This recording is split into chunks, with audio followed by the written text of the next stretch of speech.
All right, hey, welcome to the Coding Zoo. If this is your first time joining, my name is Shane. Our goal at the Coding Zoo is to help others learn how to program like yourself. In today's lesson, we're going to cover the items listed right here. If you are not familiar with those items, hey, no worries, stick around. We're going to jump right in.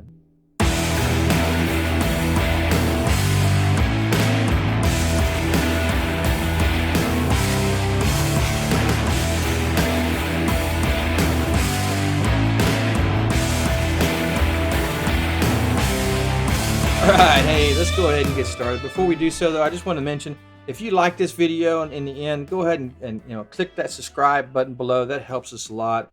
Go ahead and tell others about the Coding Zoo and our goal to help others learn how to program. Let's go ahead and jump into today's lesson. All right, so let's first download the Git software. So git install, and I'm going to go to git.csm.com. Getting started. Well, we don't need all that, although you could follow this if you're on Linux, or you could follow this if you're on Mac, or you could do this if you're on Windows.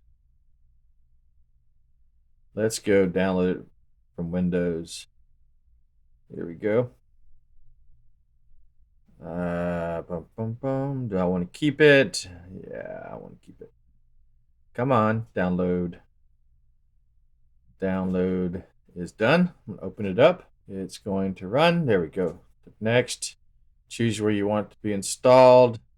In my case, I'm going to put it on D.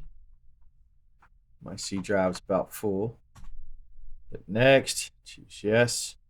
I'm going to go ahead and install additional icons. Git bash, git GUI. Yep. Do I want to check for daily updates? No. Let's go with that. I'm going to click next. All right, Git from the command line, also from third-party software. I usually check this one. Allows me to run Git commands from the command line and use OpenSSL. I'm going to choose yes. Next. And choose next. It's going to accept all the defaults. Next. And Git Credential Manager for Windows. I'm going to go with the recommended there. Next. Enable experimental stuff. No, thank you. Click install.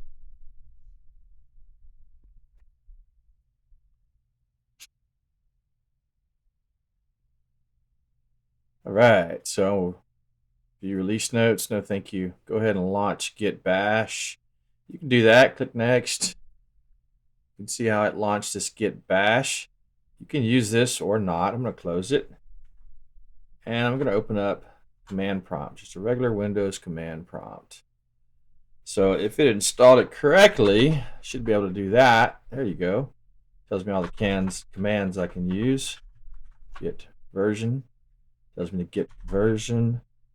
And let's see, do I have anything in config? And of course, it's probably going to return nothing. Oh, shows me where it's all located. Nice.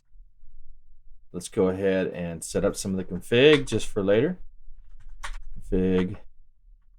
Let's do global and do username. And in my case, I'm going to use my email address.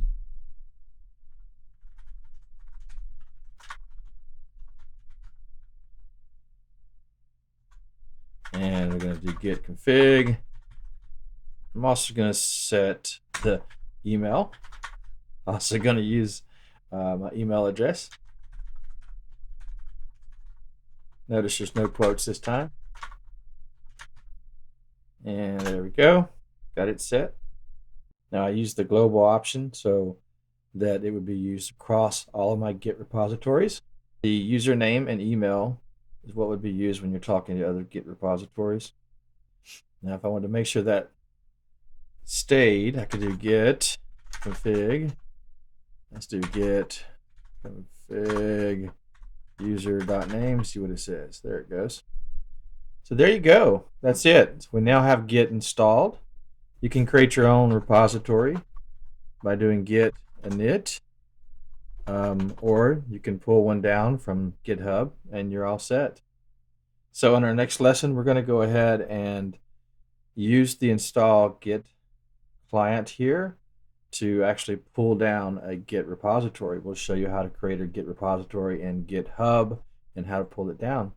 As far as installing the software, that's all there is to it. Just run the exe, go ahead and do your git config, go ahead and set up your username and password if you like, and pretty simple. All right, so hey, that's it for today. I hope that makes a lot of sense. If you have any questions, leave us a message below. If you haven't subscribed yet, go ahead and click subscribe below and click that bell icon. That helps us out a lot. We really appreciate it. Let others know, if you enjoyed this video, let others know about our YouTube channel. Send them our way. We really appreciate it. If you like the video, also click like. If you dislike, click dislike too.